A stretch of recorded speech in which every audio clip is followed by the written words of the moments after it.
A'udzu billahi minasyaitonir rajim. Bismillahirrahmanirrahim. Alhamdulillahi rabbil alamin. Wassalatu wassalamu ala asyrafil anbiya'il mursalin Sayyidina Muhammadin wa ala alihi wa sahbihi ajma'in. Rabbi shrah li sadri wa yassir li amri wahlul 'uqdatam min lisani yafqahu qawli. Sifat yang ke-8 muka surat 26.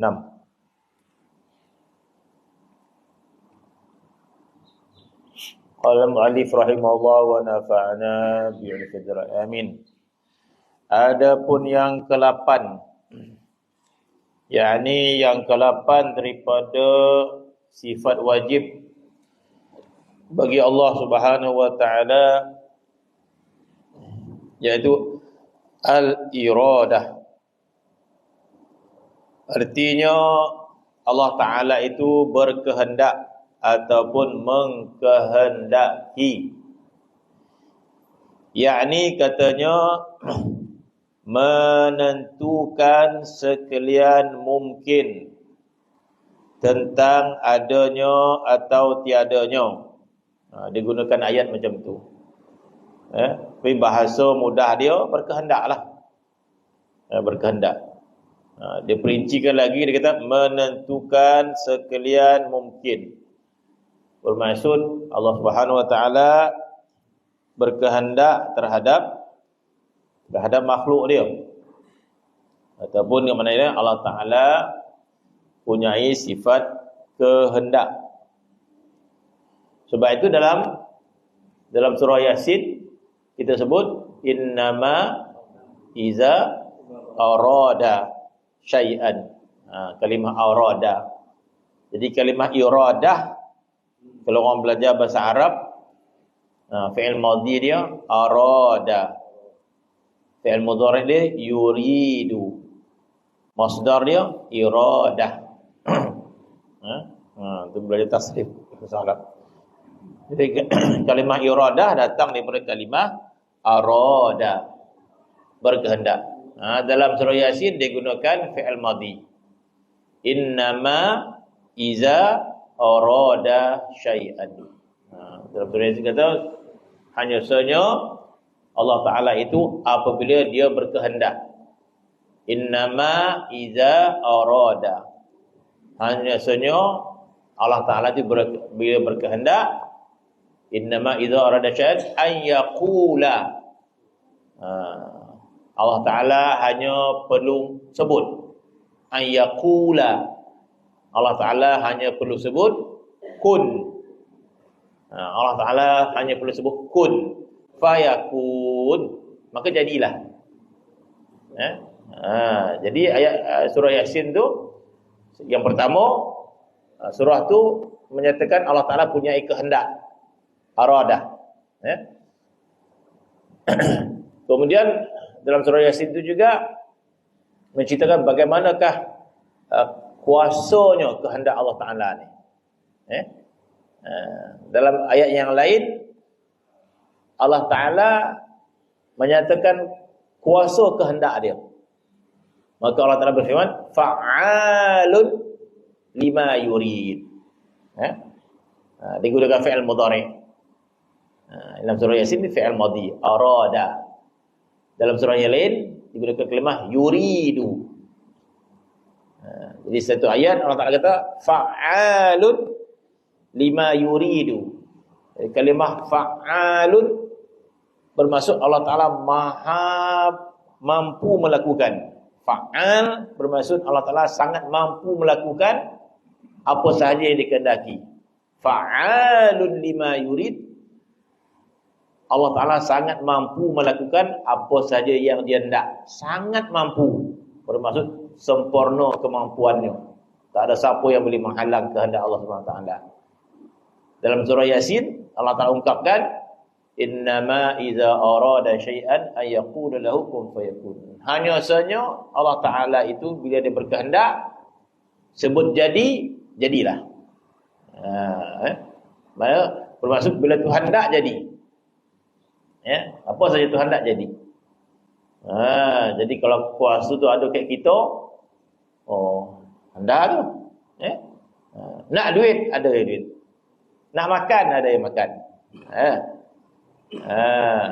Sebab itu ulama menyebut bahawa di akhirat nanti Allah Ta'ala berikan sebahagian sifat itu kepada kita. Di akhirat nanti Allah Ta'ala berikan sebahagian sifat sempurna itu kepada kita. Apa contoh sebahagian sifat sempurna Tuhan bagi kepada kita akhirat nanti? Sifat baqa. Allah Ta'ala bersifat dengan baqa. Wujud qidam baqa. Baqa maksudnya kekal. Dalam syurga nanti Tuhan berikan sifat kepada kita, sifat baqa. Bukankah kita baqa? Tapi baqa kita, bukankah kita ni kekal? Kekal. Allah Subhanahu Wa Taala sebut khalidina fiha. Khalid ni apa? Khalid ni kekal. Kekal. Jadi ada satu hadis Nabi SAW menyebut akhirat nanti bila manusia dah semua masuk syurga, semua dah masuk neraka, maka Allah Subhanahu Wa Taala perintahkan Jibril membawa seekor kambing biri-biri di antara penghuni syurga, penghuni neraka. Bawa biri-biri, jadi penghuni syurga pun pandang nampak. Apa benda pula dibawa dekat Jibril tu? Bawa penghuni neraka pun tengok. Maka mereka Jibril pun menyembelih biri-biri itu. Dalam kisah riwayat itu, disembelih biri-biri itu. Maka bila ditanya apa benda yang dilakukan oleh mereka Jibril, maka dikatakan Jibril alaihissalam membawa kematian. Mati. Mati ni kita kata benda yang wujud ke tak wujud mati ni. Mati tu. Benda yang wujud ke benda yang tak wujud? Kematian.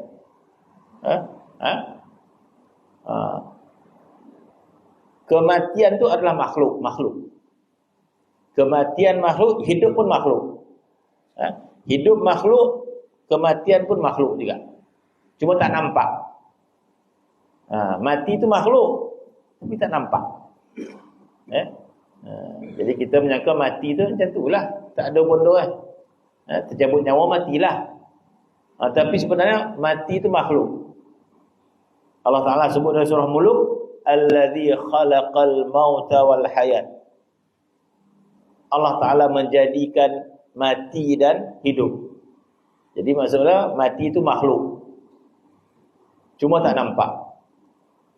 Akhirat nanti Allah Ta'ala bentukkan mati itu, rupakan mati itu, dijasadkan mati itu. Dijadikan jasad. Kematian itu dijasadkan merupa seekor kambing. Maka dibawa oleh Jibril alaihissalam. Untuk apa? Supaya disembelihlah mati itu. Mati kena sembelih. Ataupun dengan bahasa mudahnya, mati itu kena bunuh. Maka polik punya. Mati itu dimatikan. Kematian itu dimatikan. Maka mereka Jibril pun sembelih biri-biri, yang mana biri-biri itu merupakan satu kematian. Bermaksud selepas disembelih kematian, tak ada lagi mati. Jadi maka mereka Jibril pun sembelihlah biri-biri itu. Maka matilah mati.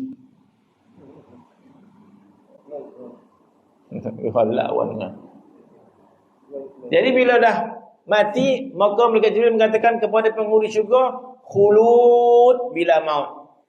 Kekallah kamu tanpa mati.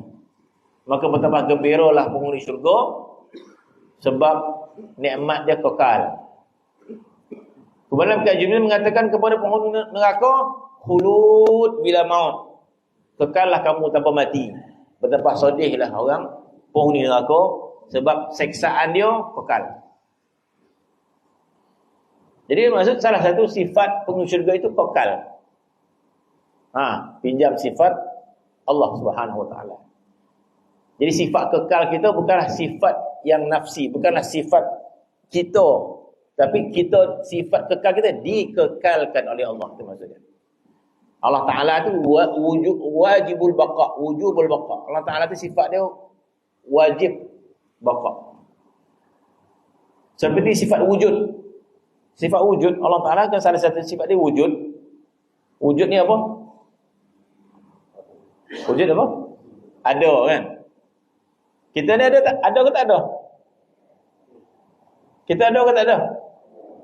Kita ada. Allah Ta'ala ada ke tak ada? Ada. Apa beza wujud Allah wujud kita? Jadi Allah Ta'ala wujud, kita wujud. Jadi bahasa ilmiah ada, kita kata Allah Ta'ala tu wajibul wujud. Wajibul wujud. Kita ni mumkinul wujud. Kewujudan kita adalah kewujudan yang mungkin, bukan wajibul wujud. Wujud kita adalah mumkinul wujud, benda yang mungkin, bukan wajibul wujud. Allah Ta'ala itu wajibul wujud, kewujudan yang wajib. Kita wujud juga, tapi wujud kita bersandar pada kewujudan Allah Subhanahu Wa Ta'ala, maka kita dinamakan mumkinul wujud, maka tetap lemah. Begitu juga akhirat nanti ditukar sifat. Adapun sifat kita sekarang ni adalah sifat yang binasa. Kita ni binasa, fana. Sifat kita ni sifat yang binasa. Boleh menerima kebinasaan.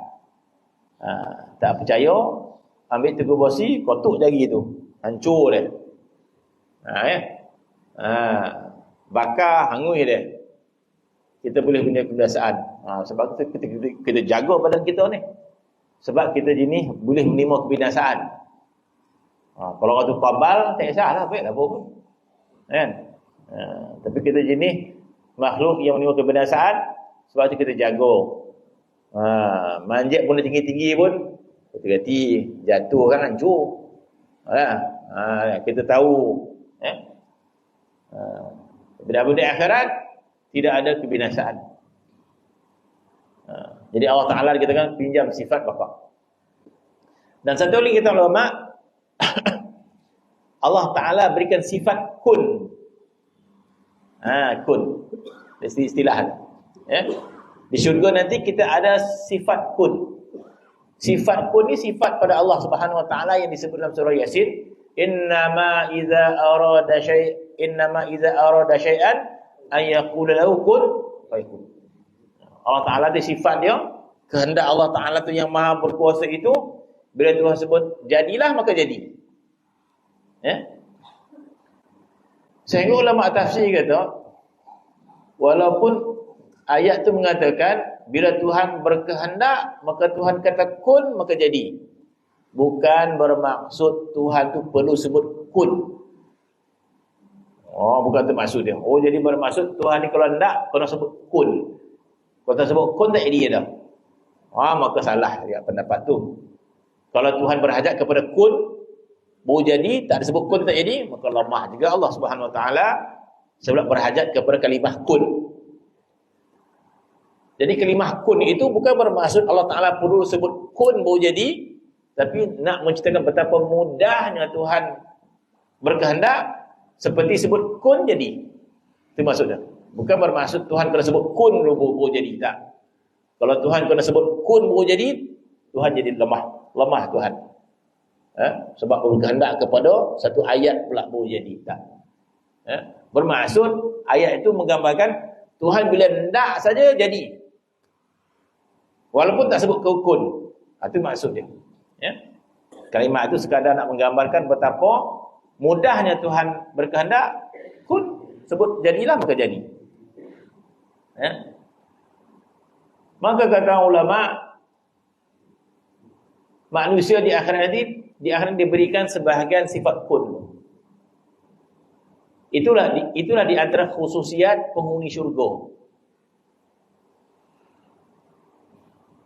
Bahkan ada ulama mengatakan bahawa sifat kun itu juga diberikan sebahagian oleh Allah Subhanahu Wa Ta'ala di dunia ini kepada para awliya ila salihin, kepada para awliya dia. Bermaksud sebahagian para awliya Allah Ta'ala di dunia ini diberikan sifat kun. ataupun digunakan istilah sebagai ahli tasarruf namanya, ahli tasarruf. Sebahagian daripada para aulia Allah Subhanahu wa taala, Allah Taala jadikan dia ahli tasarruf. Ahli tasarruf dia berkehendak jadi, apa dia nak jadi. Ya. Dia makan ahli tasarruf. Ya, dia nak berjalan ke mana pun dia boleh berjalan. Dia berkehendak. Ya. Ahli tasarruf nama dia. Sebagian para aulia. Sehingga disebut dalam kitab tasawuf disebut sesungguhnya para aulia itu dunia ini berada di bawah tapak kaki dia. Ataupun dengan istilah lain dia kata bahawa alam ini berkhidmat pada dia. Berkhidmat pada dia. Dia memerlukan apa, maka alam ini berkhidmat pada dia. Sebab itu ulama menyatakan barang siapa sempurna khidmatnya kepada Allah, maka alam ini akan berkhidmat kepada dia. Barang siapa sempurna tunduk dia kepada Allah, alam dia akan tunduk pada dia. Kita ni payah nak dapat dekat dunia ni sebab kita memperhambakan diri kita pada dunia ni kan. Seperti payah nak dapat. Sebab kita memperhambakan diri pada harta, memperhadakan diri. Kita kejar dia kan. Lari dah dah. Jadi para aulia dikatakan mereka berkhidmat pada Allah Subhanahu wa taala. Kehambaan mereka pada Allah. Maka dunia berkhidmat kepada dia. Maka disebut ahli tasarruf. Pernah berlaku sekali kepada Al-Imam Asy-Syadzuli radhiyallahu anhu. Dalam kitab disebut Al-Imam Asy-Syadzuli radhiyallahu anhu pada awal pengajian dia, pada awal menuntut ilmu dia. Jadi para ulama dahulu bila dia belajar macam-macam ilmu. Macam-macam ilmu dia belajar. Sehinggalah sampai satu tahap Allah Taala dorongkan dia tumpu kepada ilmu ini sahaja. Sehingga Allah Taala ilhamkan seorang ulama itu tumpu kepada ilmu ini sahaja, maka dia jadi ulama hadis al-muhaddithin contohnya. Sebab akhirnya Allah Taala gorakkan dia supaya menumpuk pada satu ilmu. Pada awalnya ulama dia akan belajar semua ilmu. Akhirnya Allah Taala ilhamkan dia tumpukan kepada ilmu fiqh. Maka jadi fuqaha dia.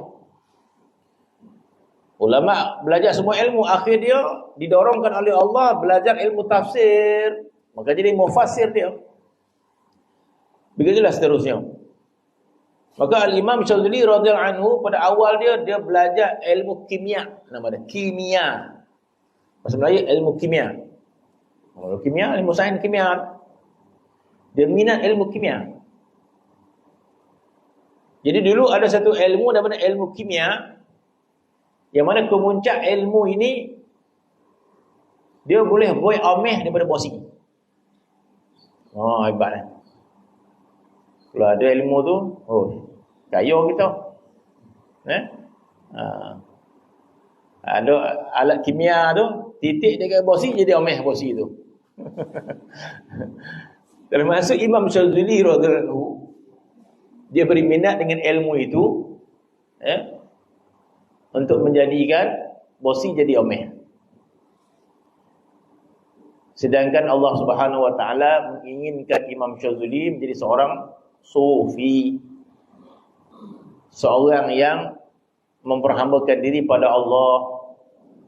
Allah Subhanahu wa taala menginginkan Imam Syadzuli ini orang yang memperhambakan diri kepada Allah, mencintai Allah, jangan memandang kepada dunia ameh perak. Jadi Imam Syadzuli belajar ilmu kimia, macam-macam ilmu, kaji, memorahkan otak untuk faham dan sebagainya. Maka satu ketika disebut Imam Syadzuli berjalan pada satu hutan, dalam keadaan masih lagi untuk mencari formula untuk menjadikan emas daripada batu, daripada bosi. Dari tinggi sangat. Maka Allah Ta'ala mengatakan kepada dia, ilmu kimia, dilihat mana? Ilmu kimia yang kau cari itu ada dekat kencing kau sendiri, dia kata. Ada pada air kencingmu sendiri. Ada suara ilham. Akhirnya ketika tu dia masuk hutan, dia nak cik kayu, ada kapak. Dia ada kapak. Tiba-tiba ada ilham yang kau cari air kimia yang kau cari itu hanya ada di air kencingmu sahaja, dia kata. Dia kata, betul. Kita tak lintasan ni kan. Kan kita macam-macam kita lintas hati ni kan. Maka dia pun ambil kapak, dikoncing dengan kapak tu. Jadi omeh kapak tu. Jadi omeh kapak tu. Dah jumpa dah ilmu kimia. Dah jumpa dah selama ni. Maka dia buat keluar kapak ni tadi. Bila sampai di luar, akhirnya Allah Ta'ala berikan kesedaran pada dia tentang betapa hinanya dunia. Sehingga dia faham, Masya Allah, dia kata, aku nak cari ilmu nak boy omeh ni, akhirnya Allah Ta'ala beri tunjuk kepada aku betapa hinanya dunia ini. Emas yang kau cari itu dijadi kepada air kencingmu. Hinanya, dia kata. Hinanya dia. Allah Ta'ala nak beri isyarat kepada dia betapa hinanya dunia ini, yang nak dicari omeh tu hanya sekadar nilai air kencing saja. Maka dicampaknya omeh tu. Maka ini ilmu yang hina menjadi satu. Maka dia menjadi ilmu yang lebih berharga, ilmu makrifat pada Allah Subhanahu wa taala. Jadi maksud adanya kun ada sebahagian daripada kun kan. Tak dapat. Adapun di akhirat nanti Allah Subhanahu wa taala berikan sebahagian yang besar kun itu. Bermaksud dalam syurga nanti bila kita tidak dapat.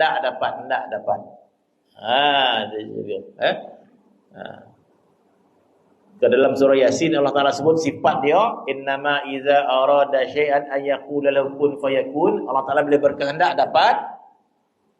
Begitu juga dalam syurga, Nabi kata penghuni syurga itu dia akan dapat apa saja yang dia hendak. Apa saja hendak.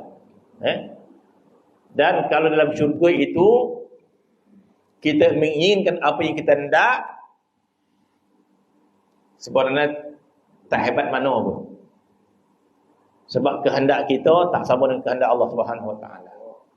Kehendak Allah Taala lebih berharga. Kalaulah diletakkan meja hidangan di depan dalam syurga nanti, letak meja hidangan, kita berkehendak dalam kepala kita nak lauk kambing, lauk ni. Pup datang semua dia.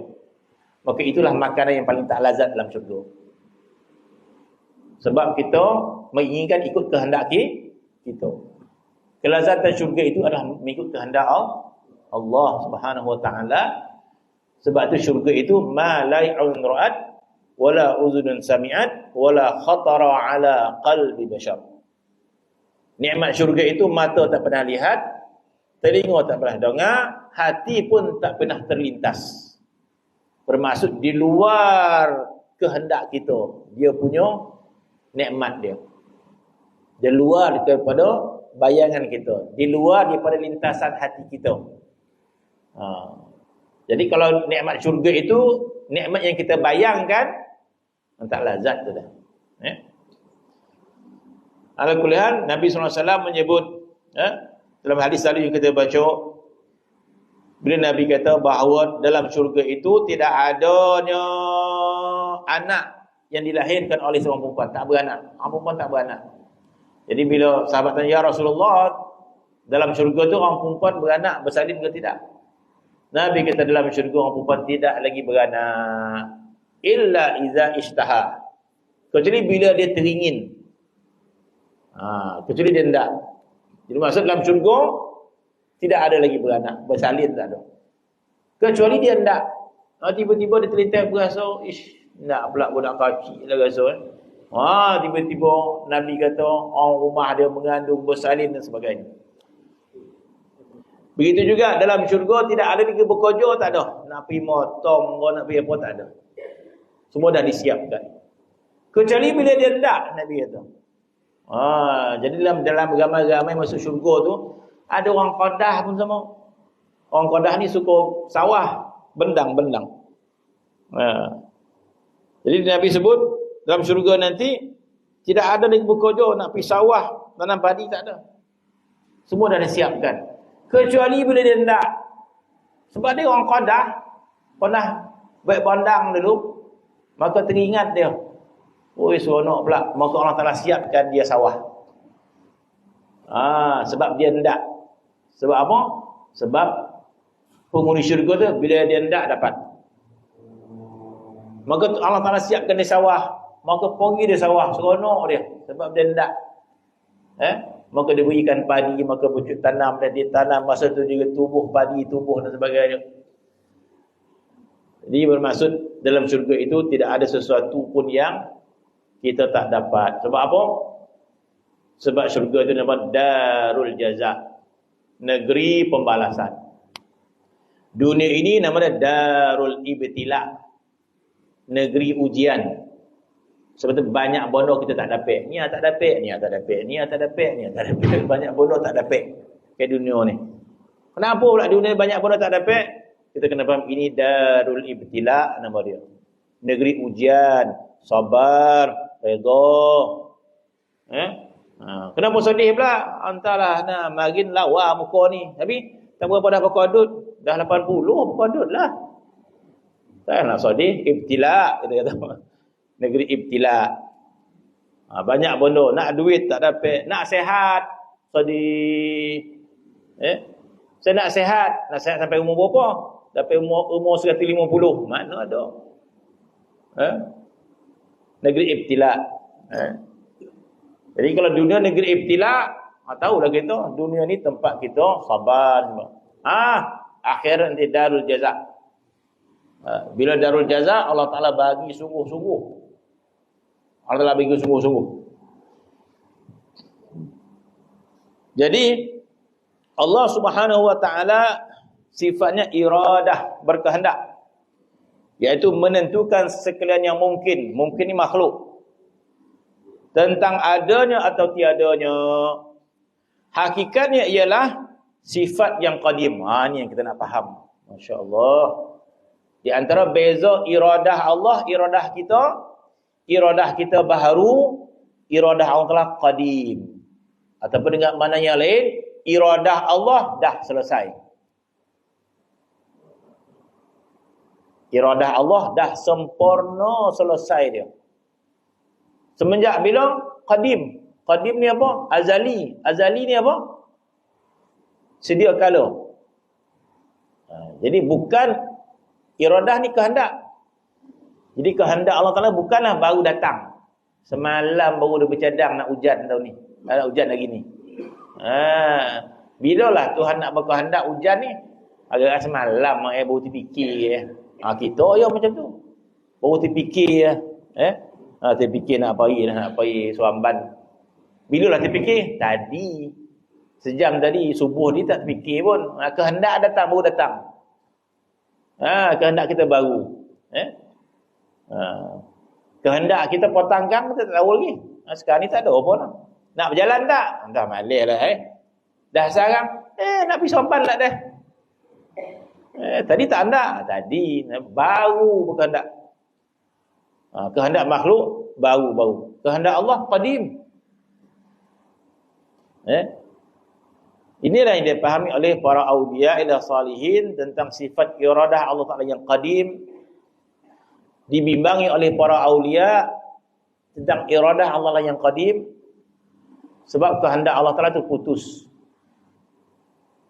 Bahkan lebih daripada itu, Allah Subhanahu Wa Ta'ala berkehendak. Kehendak Allah Subhanahu Wa Ta'ala ada yang berbentuk syariat, ada bentuk hakikat. Kehendak Allah ada yang bentuk syariat, adanya hakikat.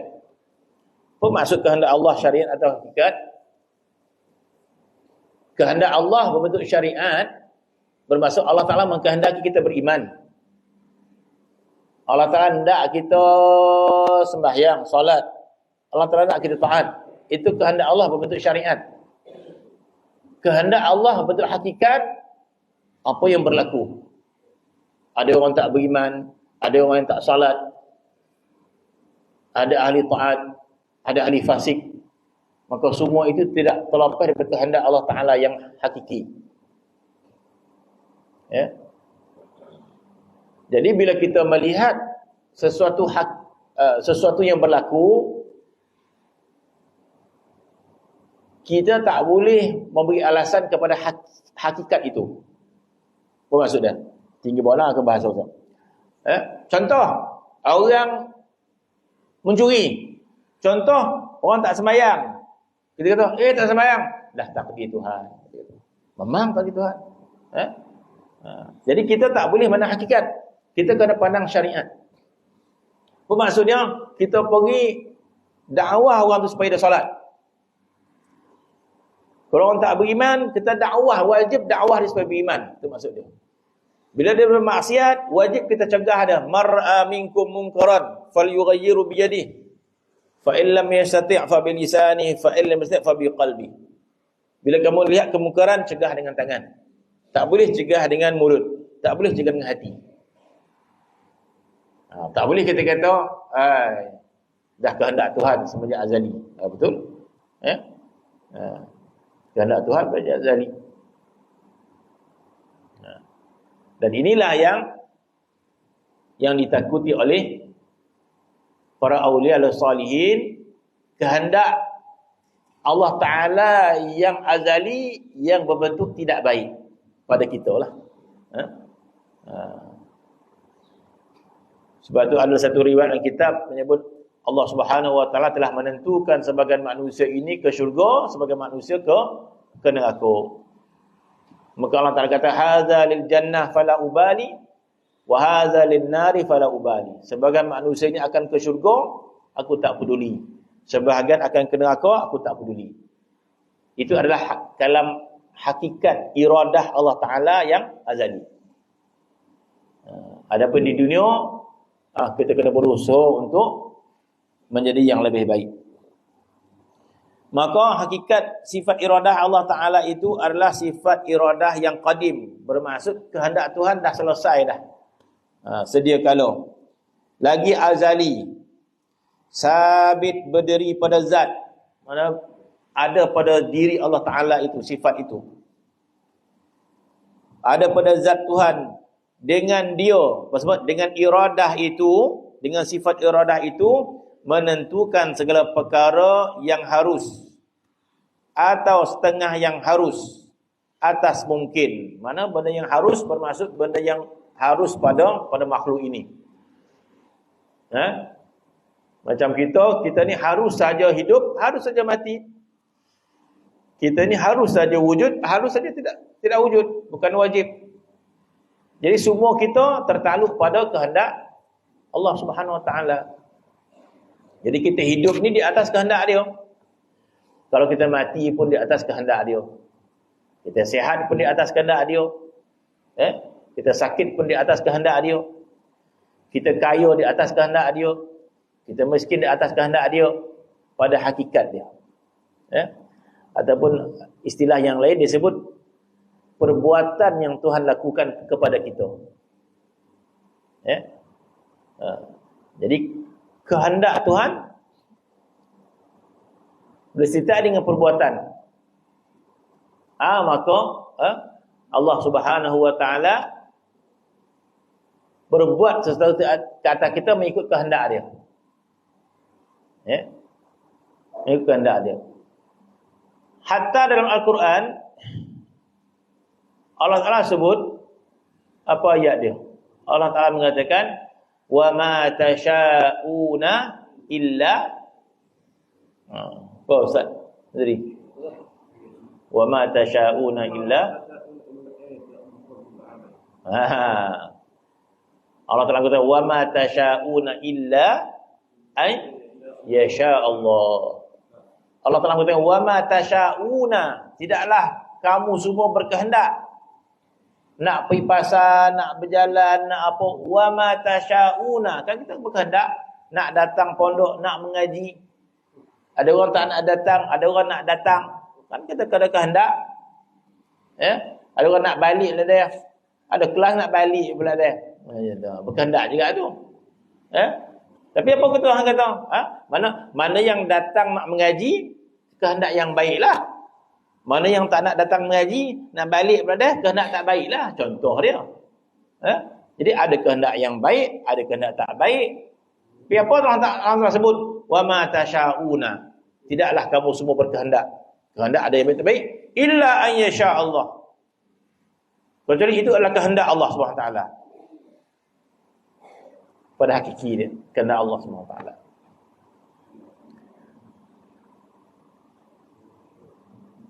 Jadi menentukan segala perkara yang harus atau setengah yang harus atas mungkin, ialah jua yang memperbuat apa yang dikehendakinya. Ya. Jadi perbuatan Allah bersangkut paut dengan kehendak Allah. Perbuatan Allah bersangkut paut dengan kehendak Allah.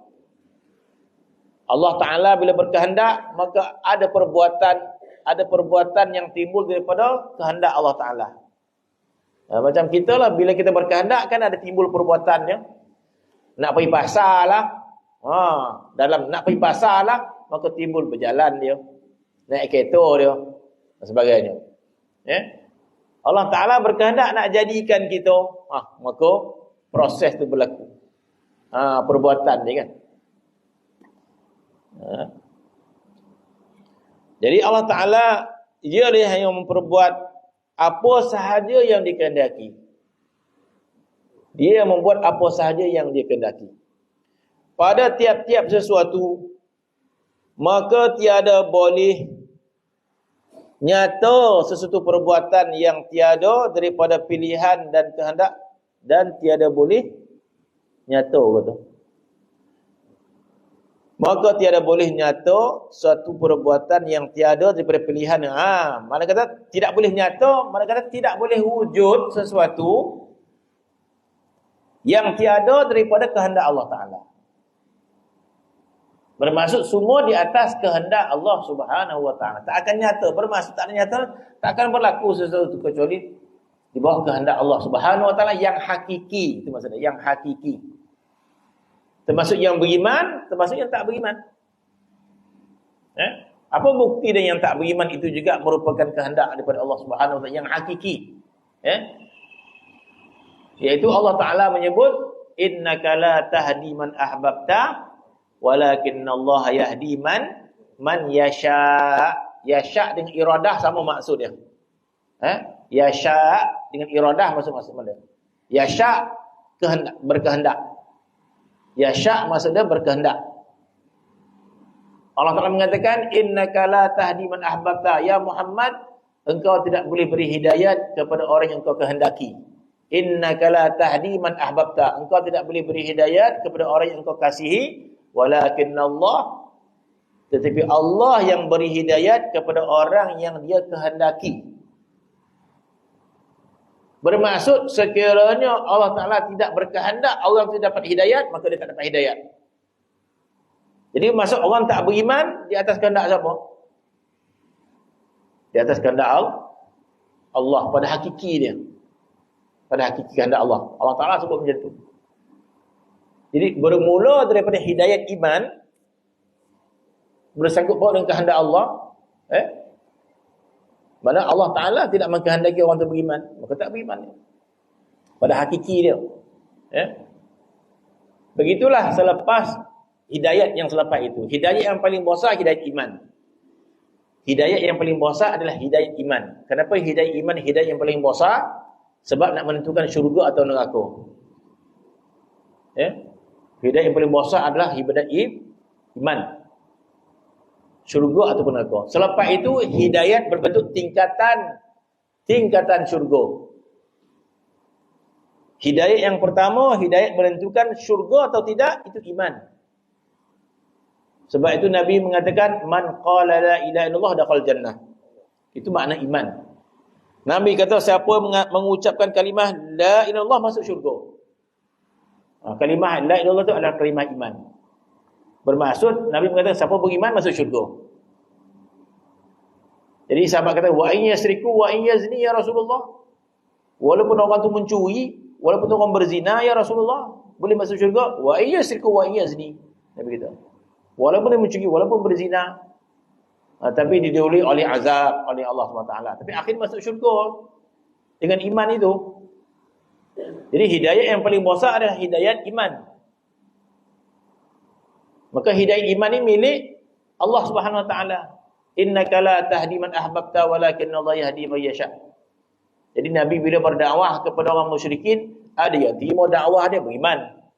Ada yang tak terima dakwah dia tak beriman. Jadi Nabi bersungguh berdakwah, mengajak orang beriman. Jadi bila ada sebagian tak beriman, Nabi rasa sedih. Nabi tak mampu nak membawa orang masuk iman. Maka Allah Ta'ala mengatakan, ya Muhammad, engkau tidak boleh beri hidayat kepada orang kafir, tetapi Allah akan beri hidayat kepada orang yang dia kehendaki. Jadi ayat itu dapat kita faham bahawa hidayat itu milik Allah. Jadi bermula daripada hidayat yang paling besar iman, termasuk hidayat selepas iman. Jadi selepas beriman masih lagi ada hidayat yang kita perlukan. Hidayat solat, hidayat puasa, hidayat baca Quran, hidayat zikir, kita memerlukan. Dan sayugia orang mukmin itu tidak berasa puas dengan hidayat itu. Jangan rasa konyang pula. Cukup tu konyang lah rasa. Tak. Perlulah orang mukmin itu sentiasa berasa dahaga terhadap hidayat itu. Sentiasa nak hidayat demi hidayat. Dia rasa cukup lah. Sebab hidayat itu tidak ada dia punya had dia. Selepas hidayat iman, hidayat ta'at. Selepas hidayat ta'at, hidayat kesempurnaan ta'at. Jangan kita rasa cukup. Dah cukup dah semayang, tak pernah tinggal. Cukup dah tu. Tak. Perlukan hidayat supaya lebih sempurna solat kita. Lebih khusyuk solat kita. Kita memerlukan hidayat tu, kita perlu. Siapa yang pegang hidayat? Allah Subhanahu wa taala pegang hidayat tu. Jangan kita rasa cukup lah. Rasa cukup dah tu. Perlu kita minta Allah Ta'ala hidayat tambah. Sebab itu tak berhenti kita baca surah Al-Fatihah. Tak berhenti. Ihdinas siratal mustaqim. Rasa-rasa dan tak ada lah. Pergi mana-mana lah. Pergi masjid ya. Minta jalan lurus lagi. Banyak lagi hidayat yang kita minta kepada Allah Subhanahu wa taala. Maka katanya di sini, setiap sesuatu tidak boleh nyata. Mana tiap sesuatu tidak akan wujud, tidak akan berlaku. Sebab ada baik ataupun buruk. Yang tiada daripada pilihan dan kehendak Allah Subhanahu wa taala. Sebab itu Nabi pernah menyatakan hadis yang pernah kita baca, Nabi kata takdir telah pun selesai Tuhan tentukan. Nabi kata jaffal qalam. Nabi kata takdir dah selesai. Apa yang baik, apa yang buruk semua dah ditentukan. Jadi sahabat kata kalau begitu ya Rasulullah, dah kita serahlah pada takdir ya Rasulullah. Dia faham macam ni pun bahaya. Sebab bila orang serah pada takdir, dia tak nak berusaha. Dia tak nak usaha. Maka Allah Nabi betulkan. Ya, takdir memang dah selesai. Tuhan takdirkan. Tapi kita tak tahu takdir kita sebelah mana. Sebab itu kita melihat kehidupan melalui syariat. Mana yang baik dia begini. Kita berusaha terhadap apa yang dipandukan oleh syariat. Kita tak tahu takdir kita. Dan apabila kita meninggal dunia, semenjak dilahirkan sampai kita mati, memang itu takdir Allah Subhanahu wa taala. Memang itu takdir Allah Subhanahu wa taala. Semenjak kita lahir kat mana? Masa kecil apa perangai kita? Suka manjat ke dah? Suka main di sungai ke dah? Macam-macam perangai. Dah besar sikit apa perangai? Apa kesukaan dia? Besar lagi apa kesukaan dia? Dah tua nanti apa kesukaan dia? Dah lain pula kerja, mengado pula dia. Macam tu kan. Dah tua dah mengado sampai mati. Contoh, maka semenjak lahir sampai mati, itulah takdir Allah Subhanahu wa taala kepada kita. Yang ditulis semenjak azali. Tetapi kita kata orang itulah yang berusaha. Yang dia nakal kecil makin, dia yang buat nakal. Kat sekolah dia nakal, dia lah nakal. Dia bertanggungjawab terhadap perbuatan dia. Setiap orang bertanggungjawab terhadap perbuatan dia. Lepas tu dia rajin, dia malas. Lepas tu dia tak solat. Setiap orang bertanggungjawab di atas perbuatannya. Kalau dia mukallaf, maka dia akan ditanya sebab dia dah mukallaf dah. Maka manusia akan dipertanggungjawab terhadap perbuatannya. Yang baik, yang buruk akan dipertanggungjawabkan. Pada zahir keadaannya, pada batinnya Allah Subhanahu Wa Taala juga yang menentukan. Tetapi yang batin itu tak ada siapa yang boleh persoalkan. Bermaksud di akhirat nanti tak ada seorang pun boleh tanya, ya Allah, kenapa engkau takdirkan aku tak beriman? Soalan itu tak ada. Ya Allah, kenapa engkau takdirkan aku tak solat? Ya Allah, kenapa engkau takdirkan aku malas beramal? Ya Allah, kenapa engkau takdirkan aku ini malas nak belajar? Soalan itu tak boleh. Sebab itu dalam Al-Quran Allah Ta'ala dah letak satu ayat. Maka Allah Ta'ala mengatakan la yus'alu amma yaf'alu wa hum yus'alun. Tak ada seorang pun boleh tanya Allah Ta'ala apa yang dia buat. Tanya apa yang Tuhan buat ni bermaksud kenapa engkau takdirkan aku, kenapa kau tak, itu maksud soalan tu. Itu tak boleh. Maka Allah Ta'ala kata la yus'alu amma yaf'alu. Tak ada seorang pun boleh tanya apa yang Tuhan buat. Wa hum yus'alun. Manusia yang akan ditanya oleh Allah apa yang dia buat. Kenapa kau tak sembahyang? Kenapa kau tak beramal? Kenapa? Manusia akan ditanya oleh Allah Subhanahu Wa Taala. Sebab itu ada riwayat menyebut bahawa di akhirat nanti manusia akan berhujah dengan Allah Subhanahu Wa Taala untuk melepaskan diri dia. Kenapa maksiat? Kenapa sekian? Kenapa sekian? Kenapa sekian? Kenapa sekian? Manusia masa itu dah apa kita kata apa nama dia? Dah terasa, mana dah apa panggil? Sebut lupa lah kalimah. Dalam keadaan yang terdesak kan. Terdesak nak menyelamatkan diri, terdesak. Dia akan cari alasan. Tuhan terima dia. Terima. Cari alasan. Kenapa tak salat? Terdesak, kalimah terdesak. Payah nak terima. Jadi manusia dah terdesak ketika itu, dia akan cari kaitkan apa saja, maka anak akan kaitkan sama ayah dia. Kenapa tak semayang? Itulah tu, mak semua tak pernah dia marah lah. Tak dimarah lah. Kalau tak mandi, marah Tak semayang lah, tak marah Habis mak ayah, dia semayang. Itu dia. Tapi tak pernah marah dia. Panggil mak ayah. Panggil mak, tanya betul ke? Tak pernah tegur anak tak semayang ni. Ayo, mana pula tak pernah tegur pula. Dah kena rawatan, kena sahabat, tali pinggang, semua kena. Kata dia. Tu. Kau tetap tak semayang? Tak dia. Akhir dia, di antara alasannya, syaitan. Syaitan bertanggungjawab. Syaitan lah yang jahat ni. Ya Allah. Sebenarnya tak nak buat ni dah. Syaitan lah. Bila orang sebut syaitan, syaitan akan dipanggil. Begitulah adilnya Allah Subhanahu Wa Taala. Nak mengatakan kita ni siapa yang jahat? Kau jahat ke ada pada orang lain yang jahat? Manusia nak selamat diri terdosa. Syaitan ya Allah, saya tak nak dah. Saya tak nak syaitan ni. Syaitan yang suruh mencuri ni. Saya bukan nak mencuri dah. Nak bagi alasan. Panggil syaitan. Dalam Al-Quran Allah Ta'ala dah sebut dah. Bagaimana syaitan menjawab orang yang menuduh dia. Dalam surah Qaf ada satu ayat yang menceritakan syaitan di akhirat nanti berhujah kepada Allah bila orang menuduh dia. Maka syaitan mengatakan ma atghaitu. Dalam surah Qaf ada jawapan syaitan. Benda belum berlaku lagi, jawapan syaitan itu dah dalam Quran. Sekiranya sampai tahap manusia kaitkan syaitan dengan kesalahan dia. Tuhan panggil syaitan. Engkau yang salah.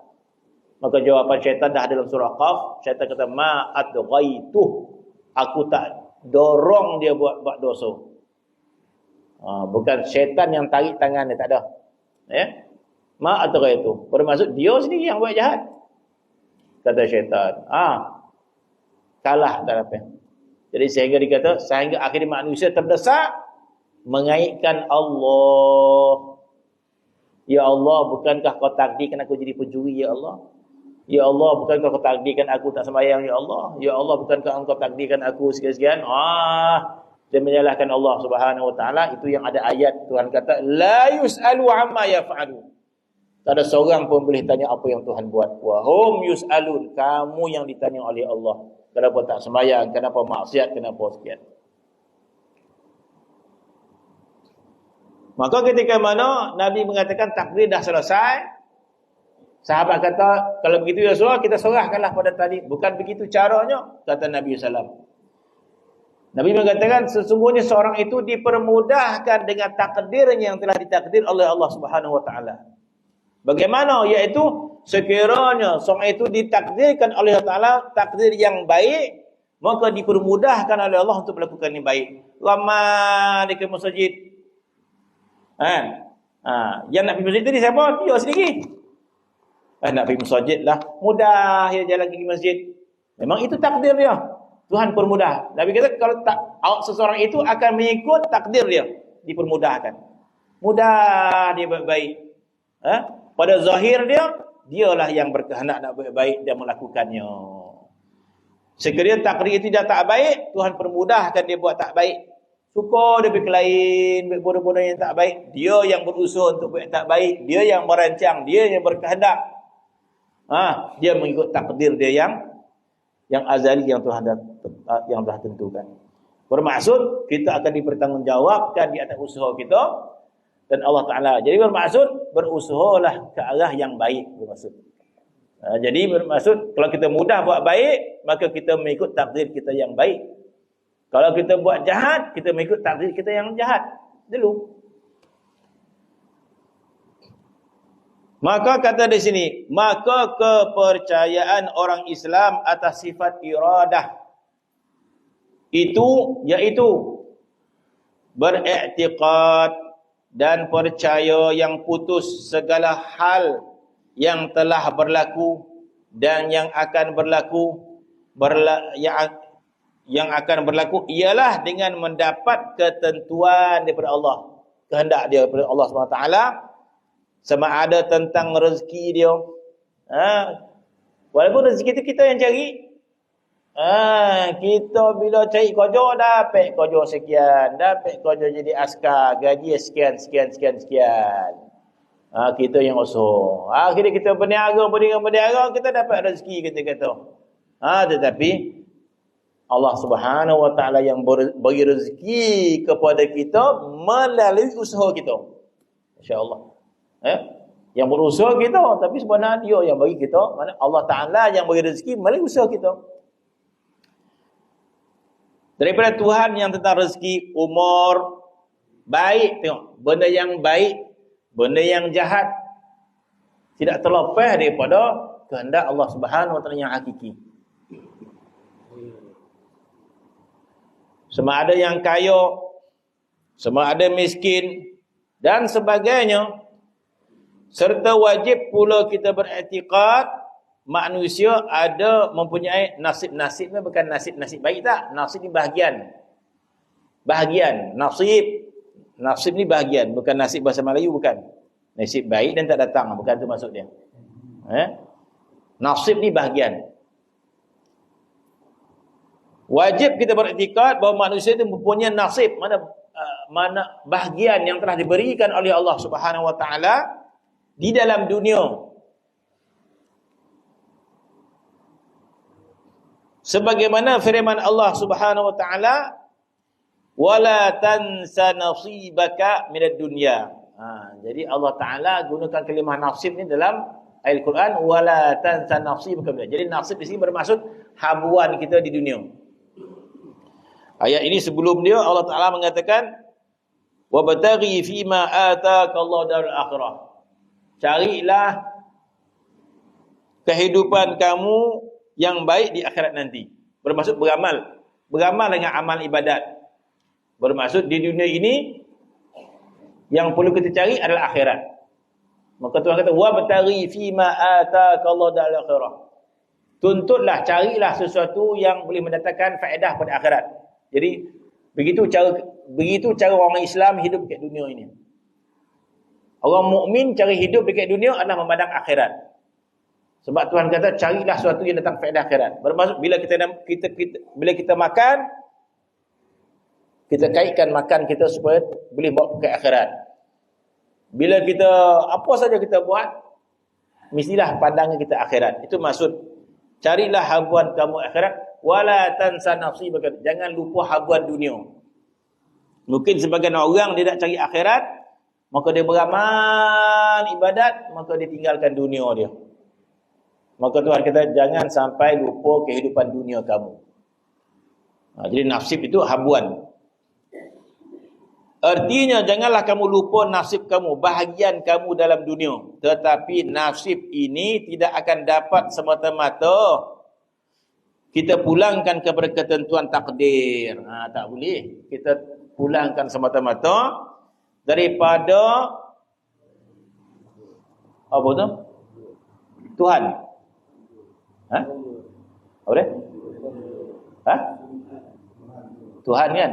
Tuhan, tak itu nampak macam apa. Tetapi nasib ini tidak akan dapat semata-mata kita apa? Kita pulangkan kepada ketentuan takdir daripada Tuhan jua. Jika kita tidak berusaha dan berikhtiar dengan sebaik-baik usaha dan ikhtiar. Itu yang dipahami oleh sahabat Nabi tu. Kalau macam tu dah sorang lah. Tak. Kita kena usaha. Usaha kita itulah ketentuan Tuhan. Itu maksudnya. Usaha kita itulah ketentuan Tuhan. Kita usaha. Payah kita nak suruh datang mengaji pagi ni. Berkira nak bagi tidak. Kan? Kita pun datang juga suruh. Kereta tak ada, nampang pula orang. Nampak usaha kita susah payah tu. Sampai juga sini di atas usaha kita. Tapi sebenarnya itulah ketentuan Allah SWT di atas usaha kita. Macam tu juga rezeki. Bukan maksud rezeki ketentuan Tuhan tu kita tunggu tak. Maksud kita usaha parah tak. Nak berniaga apa ni? Nasi lemak dah ramai dah masak lah. Tak boleh tu. Kita fikir lah. Apa yang agak orang nak makan nasi lemak? Ambil capati dah so lah. Dia fikir dah. Iyalah betul lah. Dia pun belajar buat capati. Bawa belajar buat kari kambing. Ramai pelaksanaan negeri makan ni. Langsung boleh. Ramai pelaksanaan makan. Berniaga ada untung dia. Dapat duit. Masya Allah untunglah. Dapat rezeki. Kenapa? Itulah terfikir buat capati tu. Itu kalam-kalam zahir syariat. Dia silakan tak ada masalah. Ya tayo. Tapi hakikat dia Allah Subhanahu yang nak bagi rezeki pada kita. Allah Ta'ala nak bagi rezeki kepada kita, mesti digorakkan otak kita berfikir kan. Maka kita cara Allah Ta'ala bagi rezeki pada kita. Rezeki daripada dia. Mana kata usaha. Dah selesai usaha, ya itulah Tuhan tentukan. Memang Tuhan tentukan. Tapi kita usaha. Belajar. Dapat markah 80. Tuhan tentukan kita dapat 80. Itu maksudnya. Hatta orang tak belajar pun, Tuhan tentukan. Dia tak nak belajar, gagal dia. Itulah dia tak belajar. Memang Tuhan tentukan dia. Jadi mana kita tak boleh lari daripada ketentuan Allah. Tidak boleh lari daripada ketentuan Tuhan, bermaksud apa saja kita usaha itulah ketentuan Tuhan Allah Subhanahu Wa Taala. Bukan bermaksud kita tinggalkan usaha tak. Sebab Tuhan dah tentukan kita tinggalkan usaha, bukan itu maksud dia. Kita berusaha sesungguh-sungguhnya, maka itulah ketentuan Tuhan. Maka jika tidak berusaha dan berikhtiar, bukan bermaksud tetapi nasib itu tidak akan dapat semata-mata kita pulangkan kepada Tuhan, takdir daripada Tuhan jua. Maka jika kita tidak berusaha dan berikhtiar dengan sebab baik usaha dan ikhtiar, maka hendaklah dipaham baik-baik. Kata di sini, di dalam masalah ini adalah manusia itu telah disuruh berikhtiar mencari. Tuhan perintahkan kita. Dalam Quran pun ada ayat Allah Ta'ala, wa qul i'malu. Wa qul i'malu. Tuhan kata beramal.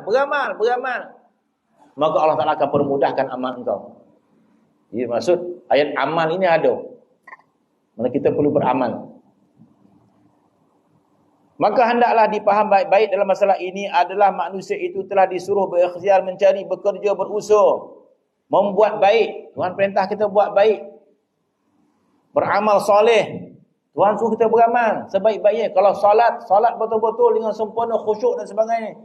Itu dah sempurna syariat sebut dah. Solatnya dengan khusyuk.